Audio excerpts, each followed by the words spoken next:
And hello. Take a bite. Locked.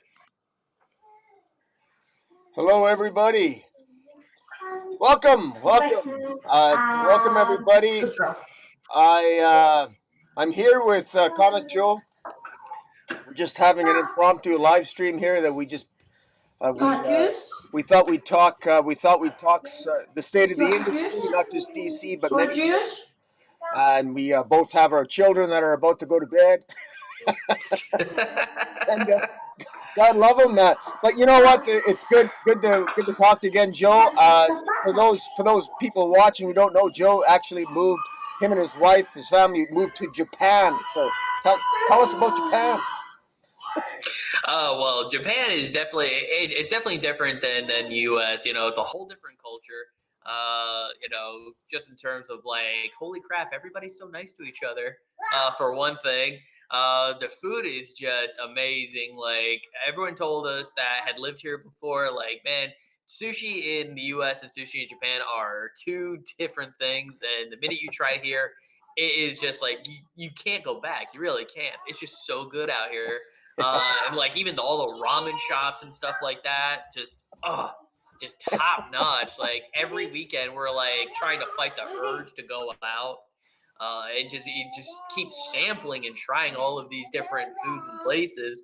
And then of course all the sites, like we've been to a few different like Buddhist temples and Shinto shrines and stuff like that. And just really, it's so culturally rich here that Yeah. every weekend we're always doing something. That's awesome. Yeah, that's how is it? How is it raising a kid there?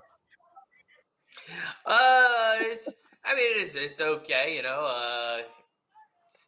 Kind of like, I'd say at least kid raising, it's pretty much the same as back in the States. Just don't lose them. Yeah. Tahilem says you're in the heart of manga country. So is there a lot of good manga shops there? Oh, there's a bunch of bookstores. Every bookstore, of course, has manga and stuff like that. The only problem is I can't read any of it because I can't read like kanji or anything like that. So kind of like I can look at the pretty pictures though. So that's that. There's that. Is there any like we're talking about the state of the industry today, so I'm kind of curious, is there any actually North American comic books in Japan? Are you gonna eat? Actually, there are a few like American-based comic book stores in Japan. The only problem is they're all in Tokyo. I am about 8 hours from Tokyo, so that's a bit of a lengthy drive in order to go get some American comic books. But yeah, there are a few like right there in the center of Japan. Wow. Well, you've been out of it for a while, and I guess in the process of moving. And have you been able to sort of keep tabs on what's been happening with comic books lately? In terms of comic book reading, I just got my first stack of comic books a couple days ago that I did a mail-in order from AJ's Comics, there in the States, and I haven't had a chance to read any of them. And as far as like what's going on inside comic books themselves, I need to kind of play catch up in terms of what's going on in the comic book industry. I'm kind of keeping tabs on some of the things there. Like one of the things we're of course going to talk about a little bit later today are like things like Zenescope and the new business model that they're about to unleash upon their readers and stuff like that, and just kind of like the small tidbits of that, the rumor mill going around that maybe Jim Lee might be moving on from DC Comics, and of course some people talking about maybe DC Comics closing, and stuff like that, and then of course other things to talk about, of course, too, that WB broke down and Wonder Woman 1984 is going to be still going to theaters, but it's also simultaneously going to be airing on HBO Max. I'm keeping up with like the Zack Snyder cut information as much as I can too, and just any other like stuff that's going on film wise or industry wise. That's comic book associated. So I can get like some thoughts here and there out there. Well, let's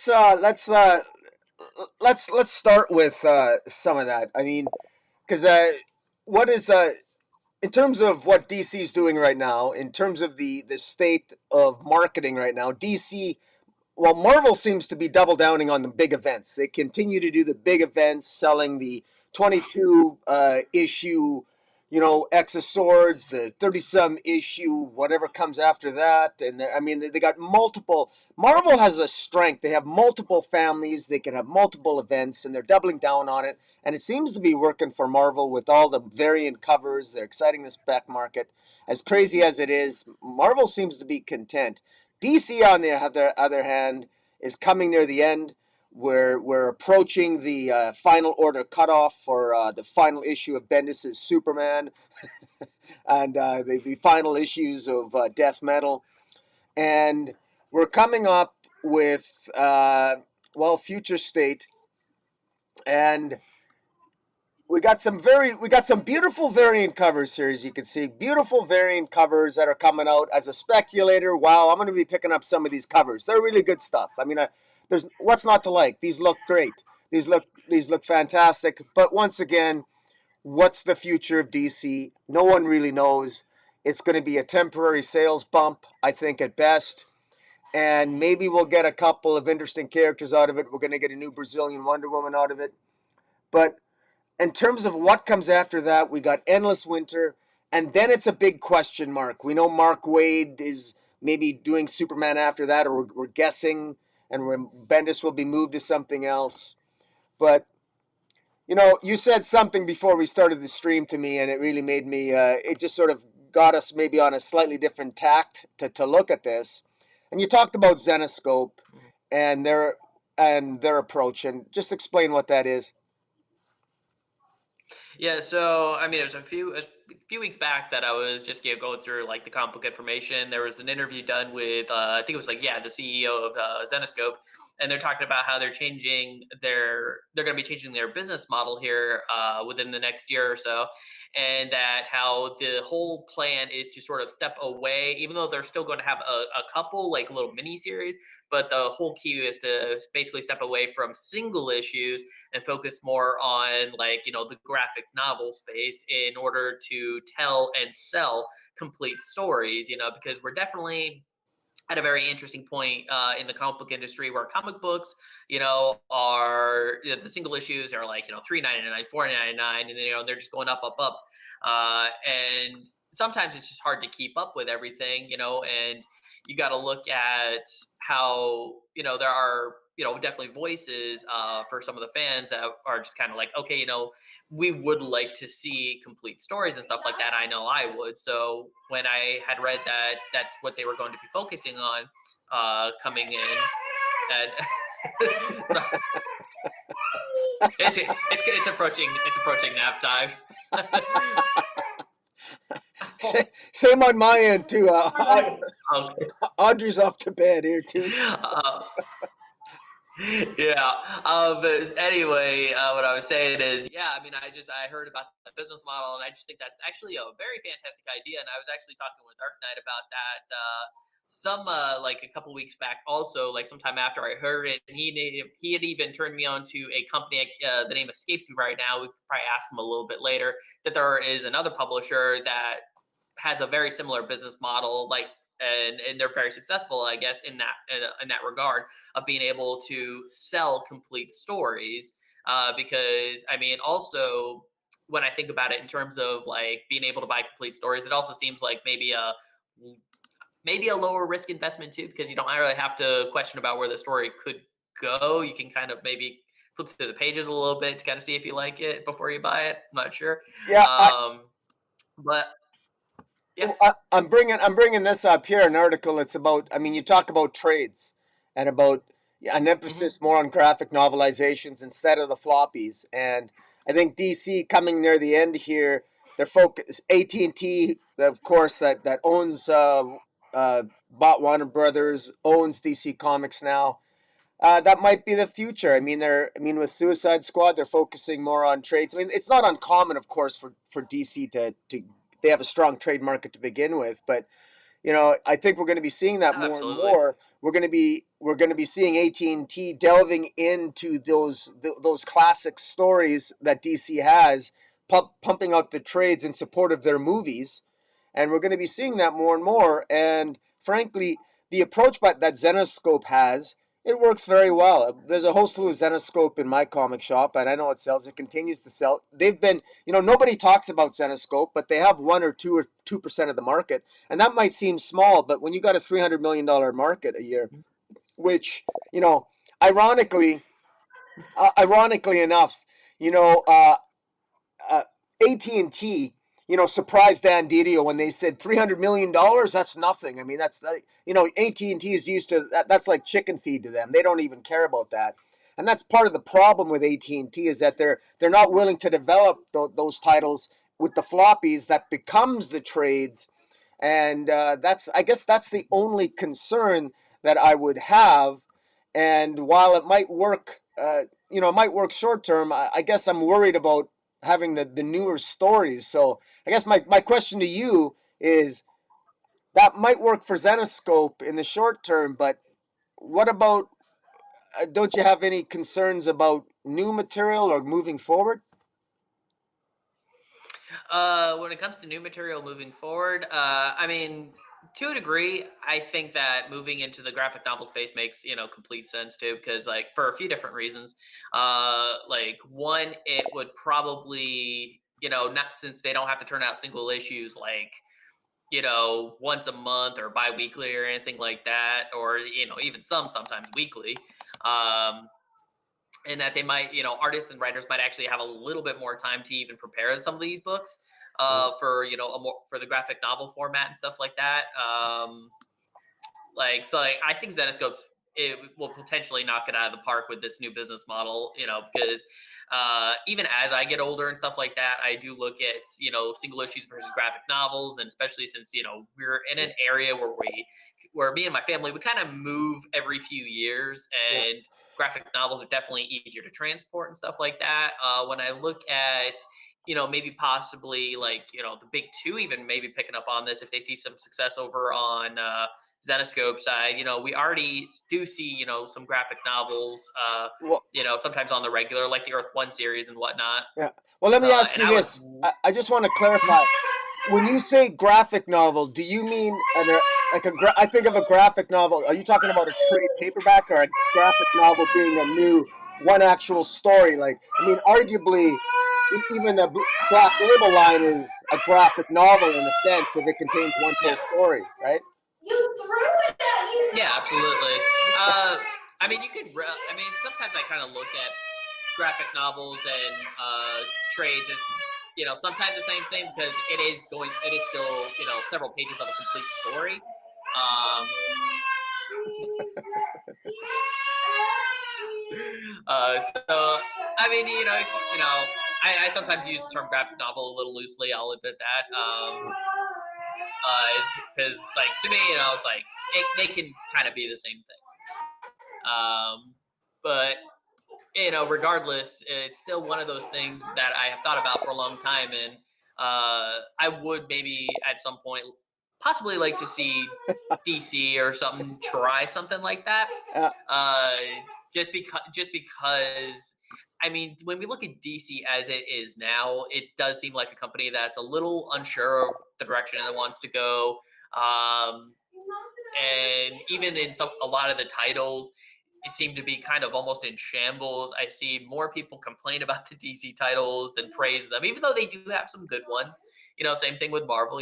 Every company has their good and their bad titles, but it just seems like the bad titles kind of outshine the good titles. And when you yeah. look at what's wrong with a lot of books, it's just maybe inconsistency, continuity, or just the art's just a little bit lazier because they have less time to work on it. The writing's not as polished, and quite possibly, I think moving to this more graphic novel trade paperback format would help alleviate some of the stress Yeah. on say some of the writers and artists. Where when you look at how often a graphic novel or a trade paperback comes out, instead of getting one issue a month, we might be seeing one full story every say 3 months or 3 or 4 Yeah. months.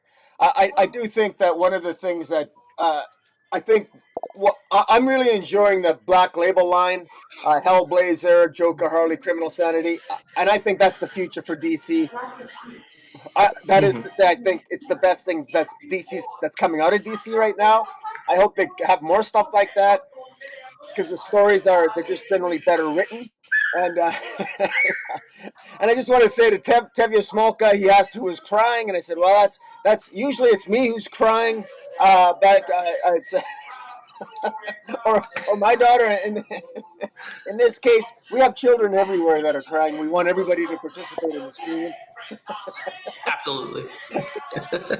And hi to everyone in the chat. And Hey, what's going on, everyone? yeah, as Mark McKeever says, yeah, who's crying? It's DC fans. That's who it is. So we got a perfect cover, Joe. There's no worries. It's DC fans who are crying. It's all good. And we seem to have a common theme in the chat. DC Comics is indeed a mess. Telium is happy, as we all are. One more issue of Bendis, Action Comics Superman, and he's done. Yay! It's and yes, Mark McKeever picking up an omnibus from the local comic shop tomorrow. I do think that building on your theme, Joe, about graphic novels and just collections in general, people are going to start collecting those collections of what they love, particularly if those new stories don't resonate with fans. And I know that I put up earlier that image of Future State. I mean, a lot of really great potential titles here. We got a new potential Wonder Woman. We got even the one Titan character that was from I think Red X or X Red or whatever. An old Red X, yeah. Yeah, I mean, all these are potentially interesting characters. They might have something to show us. But one of the things I wanted to ask you about is, do you play any video games? I do.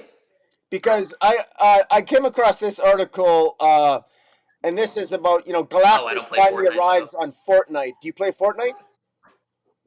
I do not play Fortnite. Yeah. But I mean, this is apparently Donny Cates and Greg Land. They made some comment. They're Marvel characters. I mean, Fortnite. I don't play Fortnite, but I know it's one of the most popular video games around.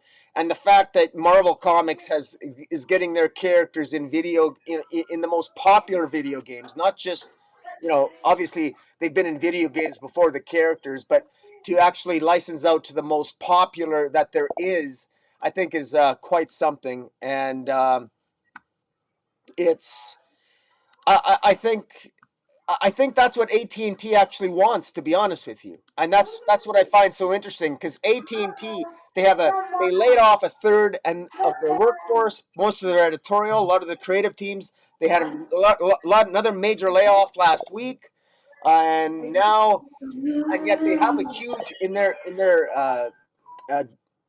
video department, in their gaming department. They're expanding on that, so I predict we're going to be seeing. I suspect that we're going to be seeing maybe more comic books that if they come out, they're going to be maybe more related to some gaming, and we're going to see an expansion in that department.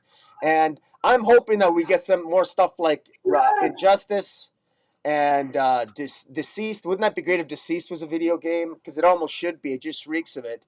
And yeah. So what's your view on on the interplay between video games and comic books? Well, I mean, video games and comic books, have often, for years and years and years, have had a big relationship with each other. Companies always trying to get the licenses to certain characters, and sometimes it works. We occasionally get the Batman Arkham Asylum series, but then you go back a little further, and sometimes you end up with Batman Dark Tomorrow, which is a horrible, horrible game. But I mean, there's no mistaking that, especially, Marvel via the power of Disney and stuff is really put forth a lot of marketing and stuff into Fortnite. Disney is like, has really looked at video games, especially Fortnite in the last few years, just to really get, interest in the movies and stuff like that coming out. Cause I know they've got like, like you said, a bunch of Marvel characters. Like, I remember there was a whole trailer just for Deadpool and like Wolverine to be in Fortnite and stuff like that. And even back when Star Wars Episode 9, The Rise of Skywalker came out, like some weeks before that, they held like a special thing on Fortnite. That was basically the big announcement that Palpatine was going to be the villain of the movie overall. And yeah, it's just like, really interesting. And I think you're right. I think AT&T sees, probably the success of these video games and stuff like that, and also it's just masterful marketing too. And they would love a slice of that pie because they have absorbed and bought out Warner Brothers. They do have Warner Brothers video game department, and they of course have their own successful franchises in the video game department, such as Injustice. And it would be, of course, for them. As far as AT&T is concerned, it probably behoove them to attempt to do something similar that Marvel/Disney would be doing with Fortnite in order to continue to press their marketing, get interest more so maybe to even see the movies than buy the comics themselves, but hopefully through through that like transference there, people might also get into the comic books as well, because even so, Marvel has already even gone and done like a Spider-Man comic book based out of the video game universe and stuff like that. So, and we know that DC's done that a couple of times too, with like say the Batman Telltale series did get a little limited comic book run as well. That was like I think it was a prequel to the video game itself. So, it's definitely a venture that I'm sure AT&T wants to continue to explore. I note that video games is just something that it just seems like it should be a natural fit for comic books, and I think frankly it's something that it should be happening a lot more, and I think that's what AT&T is going to have to do, and I think that's what they're doing, and I think they're just getting warmed up. I think the pandemic has just slowed them down, like it has slowed down a lot of businesses across the board, and I think that it's going to be very interesting once this pandemic is over. I mean, and God forbid we all get our vaccinations. Maybe it might take a year or so, but I think that once we get AT&T firing on all cylinders, things might be. Listen, we're going to be off to the races. I really do.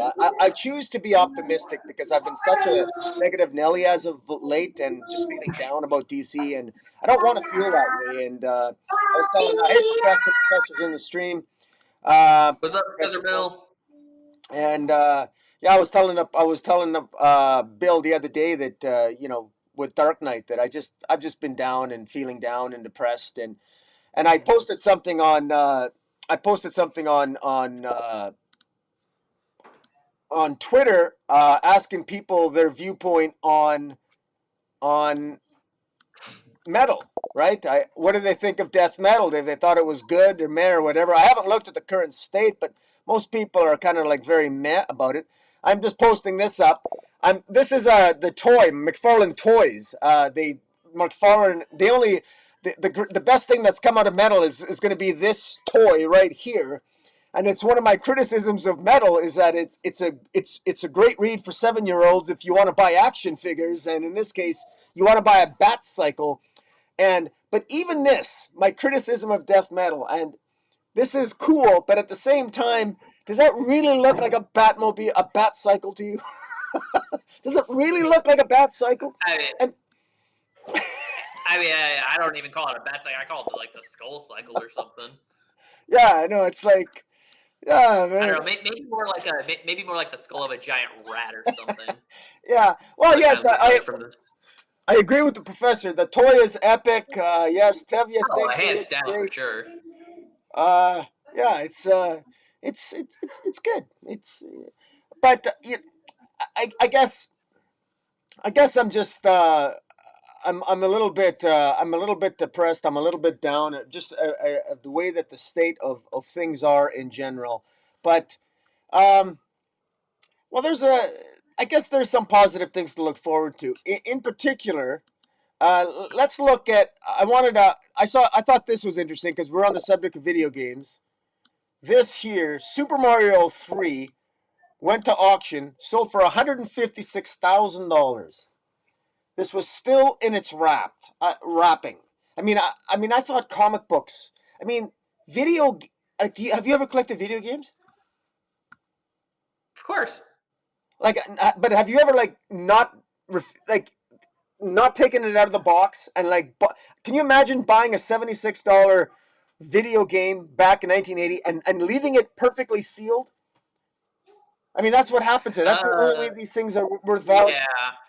Well, I mean, I myself personally have never done that, but I mean, being a gamer too, as well as a comic book collector, and like really, you just look at any single like medium and stuff that people do, like comic books, video games, sports cards and stuff like that. I mean, they all have these grading companies where you can get them nice and sealed up. You can get the conditions graded and whatnot.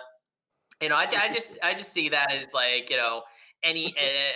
as any other hobby where you can get that done and stuff. They do it with action figures too. If you're a toy collector, um, and that's what's really interesting about all these different hobbies is because there's a ton of similarities too in terms of like collecting and grading and selling and stuff like that. Yeah, it's funny because we're in the middle of a pandemic, and the comic book spec market right now is just crazy. It's gone insane. The prices are crazy. Amazing Spider-Man 300 worth $5,000 in a 9.8 condition. It's absolutely crazy. The spec market shows no sign of letting up whatsoever, and that's what really shocks me about this. And because I've heard before and I've said it, that it's during poor economic times where often the art world explodes, and a lot of the sort Mhm. of like the people that I guess the elites, you could call it, would normally buy a lot of art during harsh economic times. But here we are, and it's all of us, not just the elites. It's because we're all stuck at home, we can't go out, and it's like everybody's shopping online, and I think people are just shopping for comic books and comic collectors and people like you and I. But I mean, you and I, we're part of the hobby for years, but I think there's a lot of people out there that are just buying comic books like crazy because I don't know if they're bored or what, but the prices are just, I mean, they're going through the roof. And I don't know. Have you found yourself buying more comics because of the pandemic? Uh, Not more. Well, sort kind of yes and kind of no. I haven't found myself buying like say more single issues, but I have found myself going to like especially before we moved. When we were in Alaska and stuff. As soon as the used bookstore opened up, I found myself buying a lot of graphic novels. Yeah. Because like just before we left, what was it? I bought almost the entire graphic novel collection of Irredeemable. Uh, That's nice. just because it's there, Have you you read it? know. Have you read it yet? Uh, no, because we don't have our stuff. Oh, So, oh like I said, I got it just before we left, so I hadn't had a chance to crack it open. But like, I always heard good things about it for sure, yeah. But I mean, but I know what you're saying is like, yeah, it just seems like, in these times and stuff like that, people are starting to look at, okay, how can I keep myself busy? What can I kind of throw myself into to get my mind off of, uh, the pandemic and these harsh times and stuff like that, and Yeah. definitely throwing yourself into a hobby is one way to do it. So you probably have a lot of people who are, who have thought about getting into collecting, but have never done it before and figure, okay, well, maybe this is a good time to get into it, which could be driving up those prices too. I'm not Yeah. really sure because I haven't seen like the spec market as of late. The last time I remember any big spec book coming out um, was what was it? I think it was like the first. I think yeah, it was like the first appearance of Punchline or something like that, where everyone was like flipping out over that. Or it's like Hella Risen #3, I think it was, where you got like a full look at her, man. And I remember that being just insanity. Yeah. Like I don't know how it's been since then. I I I'm hoping you're gonna get your stuff soon. If money was no object, there is definitely a home. I would love to send you a gift. It's a little outside my price range, but this is what it would be. Oh, Isn't that oh, that something? is beautiful. Yeah, it's beautiful. It's XM Studios. Uh, it's the next 1 to 6 scale DC Premium Collection, DC Reboot Series, Reverse Flash, immortalized in amazingly detailed cold cast porcelain. I mean, just absolutely gorgeous.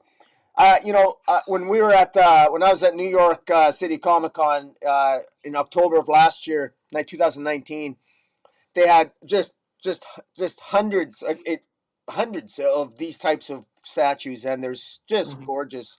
And boy, they're expensive, but man, they're gorgeous, man. Do you Oh yeah, I mean they definitely would fill out a shelf very nicely. do you own any statues? No, I don't own any statues just because, like you said, if it's out of your price range, it's out of my price range, pretty much. Well, I would love to get my hands on some, but yeah, a lot of them just well, get so gosh darn expensive. it's funny because if you look behind me, there behind. I actually do have some statues from when I before I when I was when I was single. A little bit more disposable income there. But yeah, I actually I started to get out of statues because they just began to accumulate too much, and comic books are a lot easier to handle, and then after a while I got the more you collect statues, you find that you start getting more and more picky all the time, and Mhm. you know it's funny. It doesn't matter how bad the comic book industry will get for DC or how things might get overall. People will always migrate back to what they love. And for you, it's the Flash. For me, it Mhm. might be maybe Cassandra Cain or Daredevil or the Superman stories that I love, or Jonah Hex, and that's the bottom line. And it's like I say, I mean, I just wanted to right now there's so much going on all over the place, but there's also a lot of positive things going on. And what I'd like to do now is I'd like to talk about the indie market, independent comic books. Mhm. And are you presently reading any independent indie titles? Uh, let's see. Does Aftershock count? Absolutely, it does. Because Absolutely, it does. because like I found myself, I had migrated over to Aftershock because Ryan Parrott is writing the Dead Day book, and I'm just like absolutely in love with that story. So Just because what's Dead it's Day like about? Dead Day, what's that?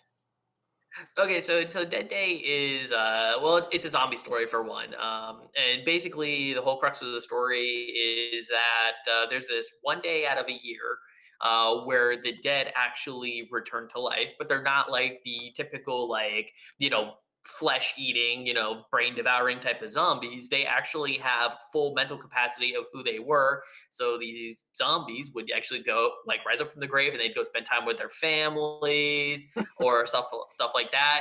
There was even in the first issue, like even some would actually picket outside of a prison, with signs saying remember me, talk to like someone that may have like murdered them inside the prison and stuff like that. And Oh, you have geez. some that actually are going after people that have killed them away with it Uh, and stuff. And I was just like, holy crap, it's such an interesting concept, because again, they are fully aware of who they were in the life and stuff like that. And, like I said, they come out of the ground as if nothing happened, they're just like, okay, we're probably a little decomposed and stuff like that, but they just put like a nice little happy face mask on and call it a day, which is actually, probably even a little creepier, but, I but, But it's a story like that. That it's such a great concept. Come to think of it, I think I read the first issue when you started to describe it, and that's a story that you could never really. It could not be told with DC or Marvel in the DC or Marvel universe. It really couldn't. You'd have to make it an Elseworlds tale. You'd have to do something else with it. And it's those types of stories at the indie market right now. It's really exploding on the indie market, and it's making a lot of. It's just really exploding right now, and I Mhm. find just where as DC is going down, Marvel is still staying completely dominant, but I think the indie market is really starting to rise, and you're getting guys like James Tynion and Snyder, Charles Soule, even Jeff Johns now going off to Image. I mean, they're doing their own things, and they're really making. Uh, while they may have made their mark with DC, a lot of writers are making more of a mark, leaving Marvel, leaving DC, and I got to tell you, in addition, you spoke about Dead Day. I want to talk, sing up James Tiny in here. There's going to be a spinoff of Something Is Killing the Children. I don't know if you've ever have you read Something Is Killing the Children? I have not. No. It's fantastic. It really is. It really is here. I'm going to I'm just gonna bring somebody in here. I just got to assign them. I'm testing myself. I'm testing myself. I'm testing myself. There we go. Hey, what's going on, Bill? What's up, Joe? Long time no talk, man. What's going on? How you liking Right my on. shirt?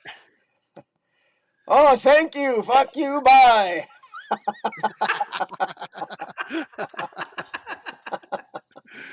What's going on? Is that Tinyan?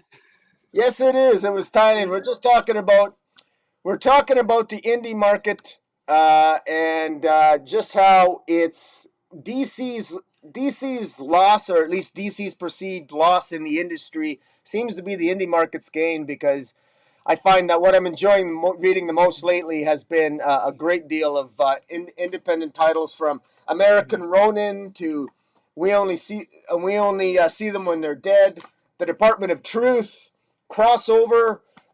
I'm just loving these titles. I include Black Label's DC, but I'm really loving Joker Harley, Criminal Sanity, Hellblazer, Rise and Fall. This is the stuff that's preventing me from pulling my hair out, because I'm really enjoying it. So what about yourself, Professor? I'm getting more into. I think once all of us get to a certain age, we start falling out of the main two and start looking more towards the indies, because it's the exact same thing that a lot of editors talk about, especially when they do finally start talking to us. What's up, Tevye? They start talking about how every 5 years or so they just recycle the same story. So like we're seeing this stuff. So I mean, I know it's going to seem disrespectful to some people, so I'm not going to say any names. But like all the greats that you see nowadays, where it's like, holy crap, this is amazing. I can usually tell the age of the person depending on how into what they're doing is. You know what I'm saying? Yeah. It's just the same old recycled stuff, but with a different skin. You're talking about video games. You play a video game, and then you get the DLC. You pay all this money for it to get different skins. So all that is, it's the same video game. It's the same character, the same stuff, but you look different. It's like, oh wow, yay! Yeah. No. I was gonna ask. Do you play Fortnite? Fortnite? No, I've never. I've read the comic book from Keenscope. Fortnite has a comic book. Oh no, Fartnite. I thought you said Oh. Fartnite. Fortnite. I didn't know Fortnite was a comic. No, it is. Yeah, I can't remember what they're called. Keenspot. Keenspot actually made a comic book called Fartnite. It was very enjoyable. Um, but no, I've never actually played it. My wife bought it for me, and I never played it once. But I did read the Donny Cates 10-page issue that came out for free on Marvel Unlimited. It was okay. Well, I got to. I read an article. I listened to the Beat. Heidi McDonald of the Beat. She has her own podcast, and she was talking that apparently the manga industry over the last 2 or 3 years has actually had a decrease in sales. It's actually been hurting lately, and in fact, but apparently Sony is going to be buying, or Sony is going to be selling off some of their manga stuff, and another company is buying it, and so we can expect to see a huge manga expansion in the next few years. All again with the idea of moving toward TV, movies, game, video production, and that's definitely gonna. I think that's the wave of the future here, and I think we got to figure out a way to get the comic books in there, and AT&T, that's their priority. Here's my frustration, and this is why I want to ask both of you guys, is I'm looking at Marvel right now, and I don't know, the way I'm feeling right now, tell me I'm wrong or I'm going crazy, but I just feel a little bit of pride, and I feel good for Marvel, because they seem to be sticking to their guns. they seem to be sticking to their guns. They seem to be, they have all these families. They're growing their families. They're growing their diversity. They've got, their B and C list characters like Venom have bigger families than Superman. I mean, it's embarrassing for DC. But Marvel is making everybody look stupid. Like, and hats off to Marvel. I may not be, I'm not their number one fan of their characters per se, I'm going to collect them more and more because I can't collect DC.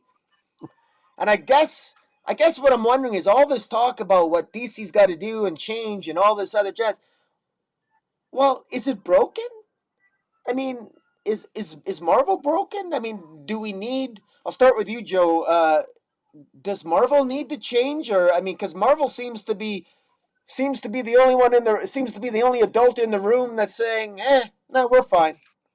Like, Can I actually ask Joe a question first? go ahead. Joe, being in Japan, are you cringing every time that Boom says manga instead of manga?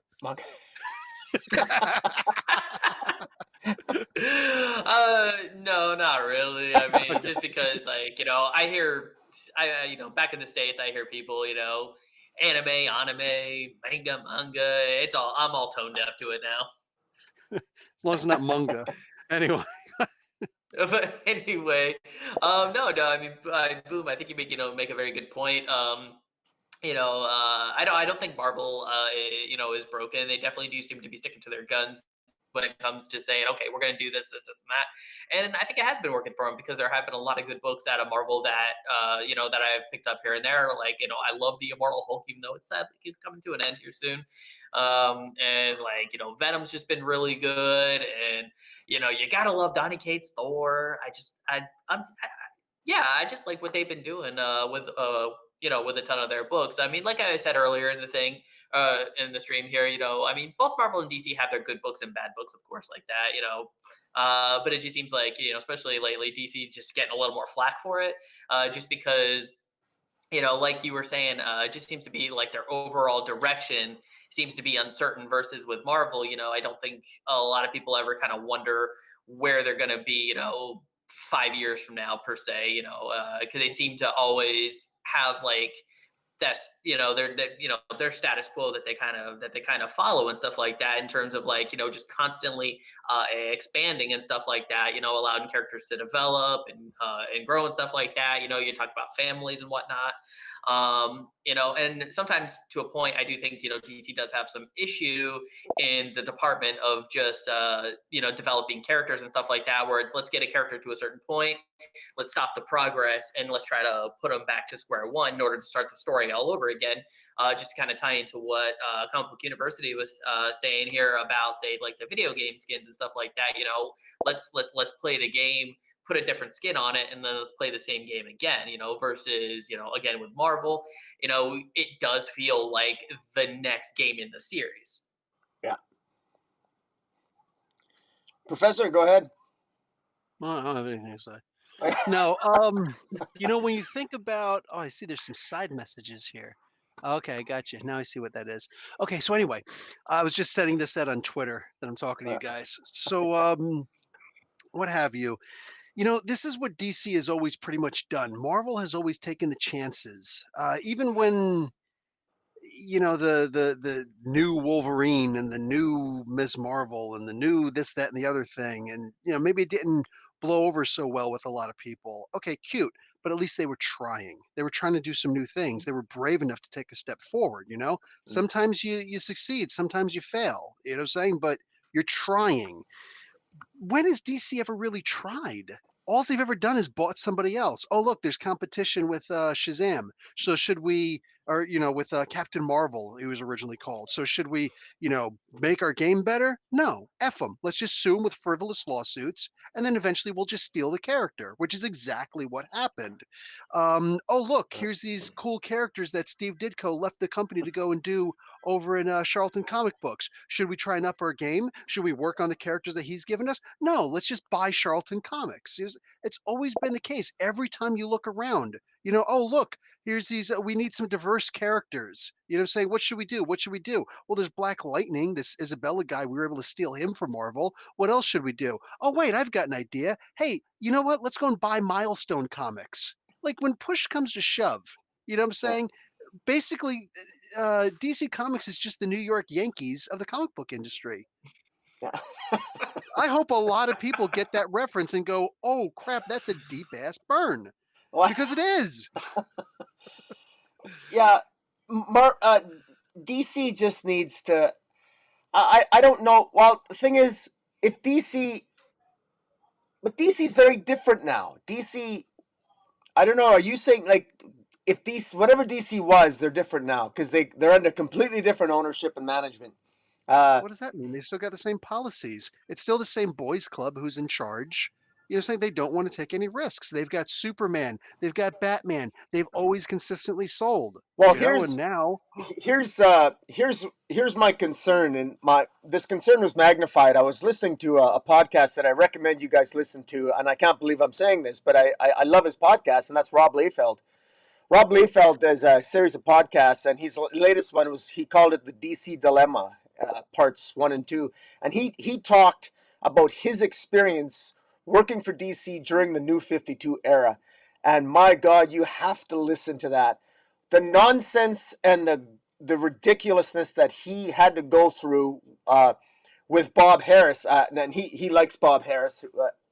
He got along with Bob Harris, but he describes a moment when he was told to write. I mean, he was asked what he wanted to write. He was initially given for the New 52 complete creative freedom to write Hawkman, to write Deathstroke, and it was Hawk and Dove. It was a couple of them.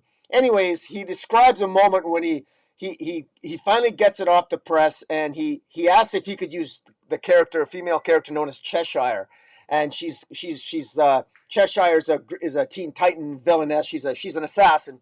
She's recently in Joker War for those who may not know, but in any event, he apparently Dan Didio had an absolute flip out, and it was literally like 5 days before it went to press, and Dan Didio threw the comic book across the room and said, "I never. Who said that you could use Cheshire?" And they called him up and they said, "Okay, you got to change it." So at the last minute, they changed the name of Cheshire because they couldn't change the art. They changed it to Nia.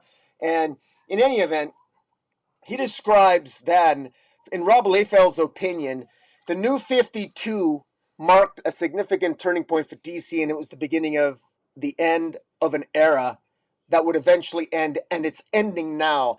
And he starts off his podcast by saying a conversation he had with Paul Levitz, where Paul Levitz told him at one point when back in 2001 that he loved being number two. He says DC at number two, nobody ever asks him why you're not number one.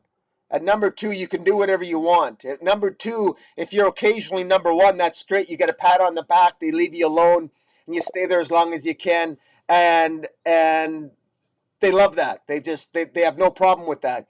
The problem with the New 52 is that when the New 52 came along, for those first 3 months, and it only lasted 3 months.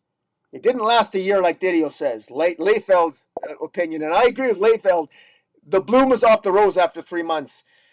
Suddenly, DC wanted to compete for number one when the New 52 began, and then they started to cancel titles, and eventually the New 52 bottomed out, and then they were left with Batman. And what have we been left with since the New 52 bottomed out? Complete editorial mismanagement, misdirection, and what we don't have, and this is what Liefeld emphasizes, but I agree with him because I thought his argument was very articulate. Plus, he's long-winded like I am, and but anyways, he says that Marvel has a lot of families, and DC doesn't, and DC should develop those families. The new gods, the B and C list villains and heroes, etc., etc. And that's not what DC's doing. DC is doubling down on Batman. It's Batman, Batman, Batman, Batman. Even DC's future state, it's really all Batman, Trinity, and That's a problem, and that's something that was a shift, and it makes sense. I found his perspective compelling, in that respect. And now AT&T will not give priority. They're not going to. We're not going to get an OMAX series anymore. We're not going to get. Now, granted, they may not sell, but when's the next time we're going to get a Metalman series? When is the next time we're going to get an Amethyst series? And I get it, they don't sell, but that was never the point before when they were in second place.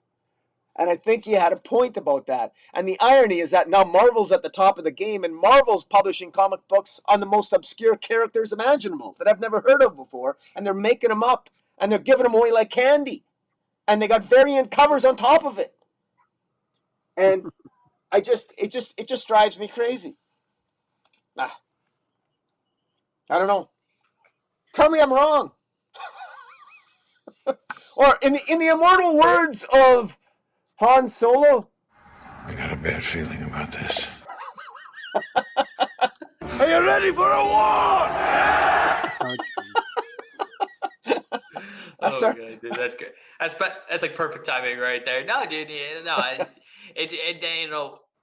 don't know if it was Rob Liefeld specifically, but I remember, God, it's probably some time ago where I had heard something very similar happening to it with because of like the New 52 and how like it started off simple enough. It's like, hey, get out there, write your stories and stuff like that, but then after so long, it's just kind of like, okay, now we're going to start crunching down on it a lot more. We're going to start restricting, the things you can write about. And then I guess that's why, like, some writers kind of swapped books around and stuff like that.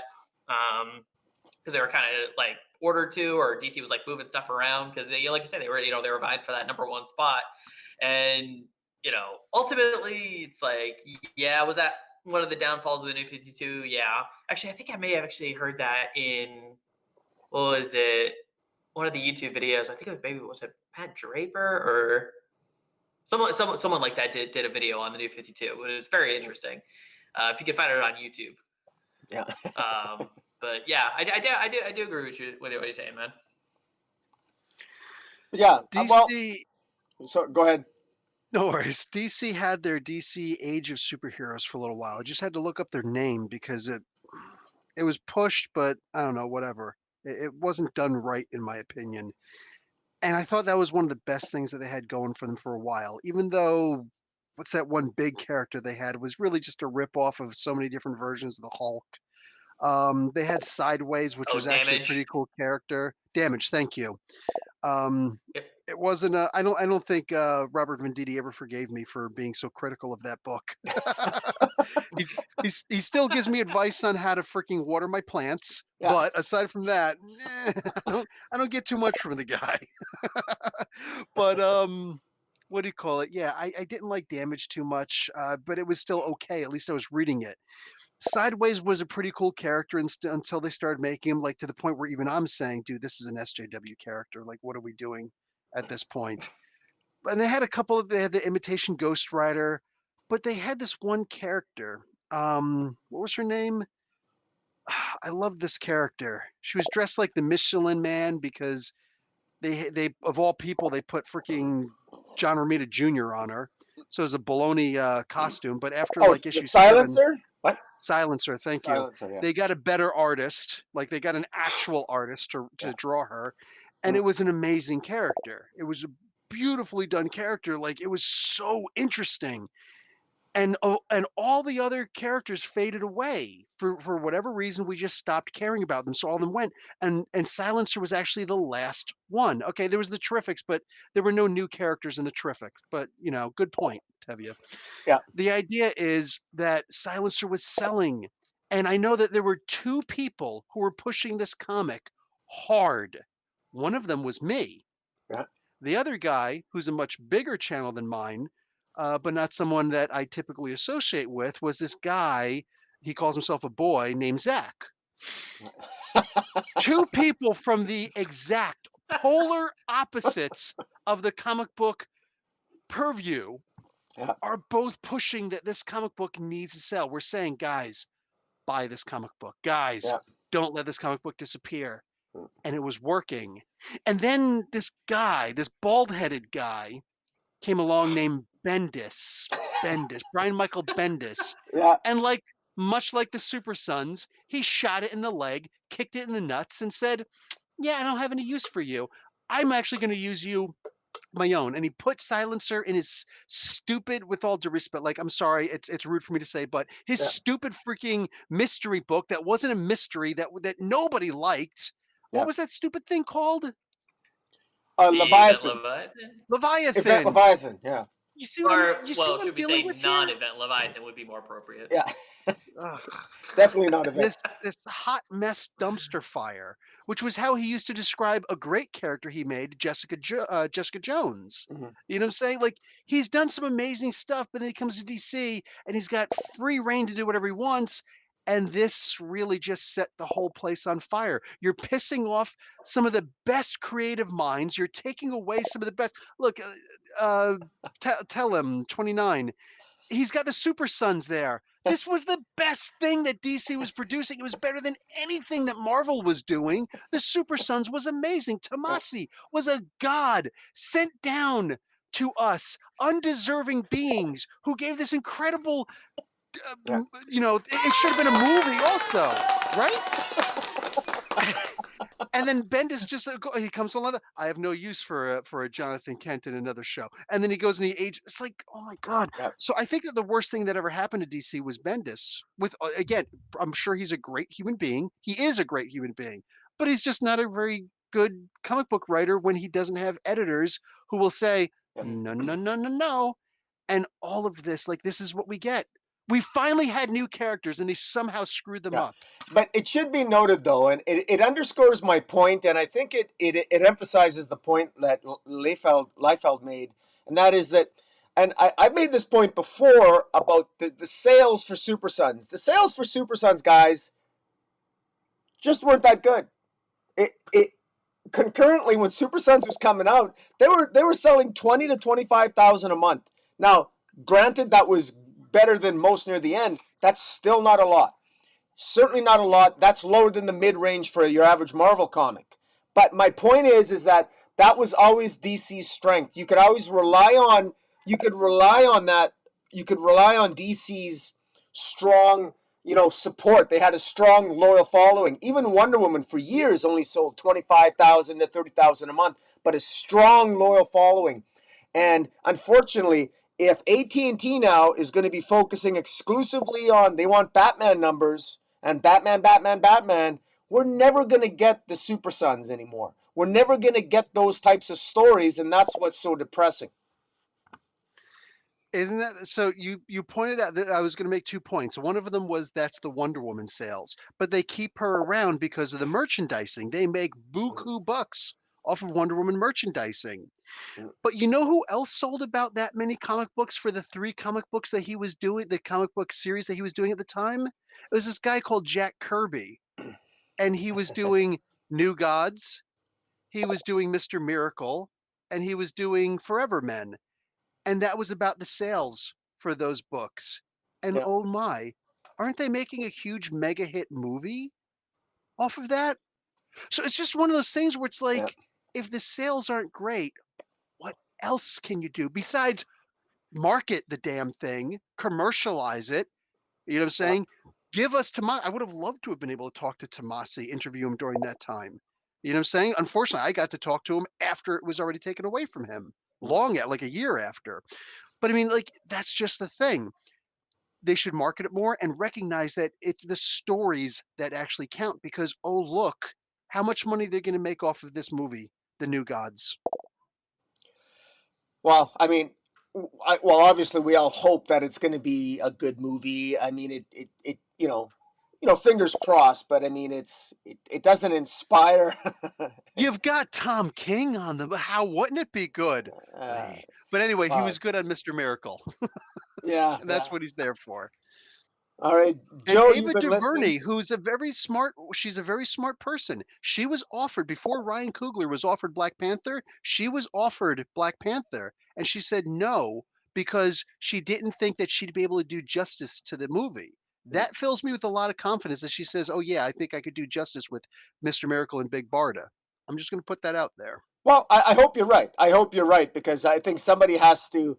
I actually, I'll defend Tom King because I think that Tom King, when he's got Tom King's out, his biggest problem is never having an end goal in mind, never having an end game. He starts a story before he knows the ending, and if he has a partner and he's working with a partner, I think that maybe his weakness, she can be she can be the strength to his weakness and vice versa. So I mean, you never know; they might bring out the best in each other. So because he does I have believe his they will. moments, Tom King. He does have his He moments. does. I mean, every dog has It's his a day, movie. guys. A movie clearly has to end. So even if it's going to be like, oh, I'm going to leave it on a cliffhanger, it's still an end. So there has to be an end goal there. So Joe, you got anything to comment? I don't think I got much to comment on that. You guys seem to really you're kind of getting my thoughts out there for me, which is really good. I mean, as far as the new gods go, yeah. I mean, I definitely hope it's it's a fun movie, and I hope that Tom King pens one hell of an awesome script and we see a good movie. Because like you did say, Tom King has his moments. I'd say before for me before he was on Batman, I did like Mr. Miracle. So yeah, we could maybe see it in a good movie. We'll see. all I'm saying is that if this movie's successful and they realize that Tom King is great at writing movies, we might actually get a Heroes in Crisis movie. Well, Don't yeah, don't don't you put that evil on us? Don't you? No, no, no. You take I'm that gonna be back right now. I'm and, gonna be blamed for this. and we'll get rid of the Flash, and that way we don't have to, we can get rid of the Flash of the Flash movie as well. It's a very easy way to get rid of Snyder's Flash character, right? Just kill him off. Right. Oh yeah, yeah. I know. Barry Allen gets his neck snapped by himself instead. What? But okay, well, I want to, guys, thanks for this. I want to keep this to an hour. I just want some final comments, and I'm going to ask from each of you one thing, and I'll go last. And my question to you both is, I want us to come up with one positive thing about DC Comics going forward that we're hopeful about. One positive thing if we have to keep it positive, it's a challenge. Say one thing positive because I want to end this on some optimism and some hope. And it can be in any aspect of DC, whether in their comics or in their movies or whatever. One positive thing. Don't all go at once. Oh, okay. I thought you were gonna direct who goes first. Well, I think we're gonna get some really great thinking. Batman stories, and I look forward to Marvel writing DC stories soon. There you go. I haven't. I'm hopeful that maybe the next Flash Rider's doing okay. I haven't gotten to his stuff yet. You mean the Flash movie? No, the Flash Rider. Oh, Because Joshua Williams is not the writer anymore. Oh yeah. I actually, well, it's different. I'm not gonna ruin anything for you. Like this the storyline, the first storyline that he seems to be telling. It Yeah. sounds interesting. The origin of the Flash ring and stuff. So Yeah. that seems kind of cool. Yeah, that's good. Well, I choose to be positive, and I've said this before, and I'm gonna sound like a broken record over the months that come, but I really truly believe, and boy, I was so wrong about Bendis. I was the guy that was really hopeful that Bendis would bring some revitalized DC when he came, and boy, I was wrong. I definitely was wrong, but I'm saying the same thing about Mark Waid. They got Mark Waid hidden in a cave somewhere, and I hope that guy's writing a bunch of Superman comics because I really do have high hopes. I have much higher hopes for Mark Waid. I have him on a much higher pedestal than I ever had Bendis, and if he falls off that pedestal, it's going to be a long fall.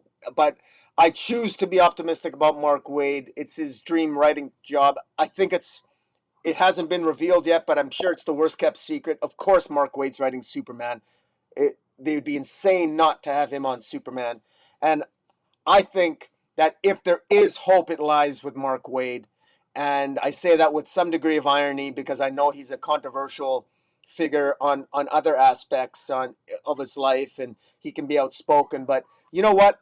DC needs somebody who's outspoken and passionate and maybe a little bit woke. I don't care. Give me Superman for a new generation to wow me, and my fingers are crossed. So Yep. with that, we have funny noises. Yeah. I'll have better sound effects later. Are you ready for a war? I got that the Ready for a War. That's for Dark Knight when we get into our shouting matches. But guys, Watch for thank you. debate part 2. Yeah, Joe, thank you so much for doing this impromptu at the last minute. Professor, Hey, thanks for having me, man. Thank you for popping by. And guys, thank you so much. Everybody in the stream, from Tevya to Mark McKeever to Helium29. I think it was primarily you guys. Thank you all. You guys always support me, show up. Thank you so much. That's great. And with that, we will be signing off. So, catch you later. Love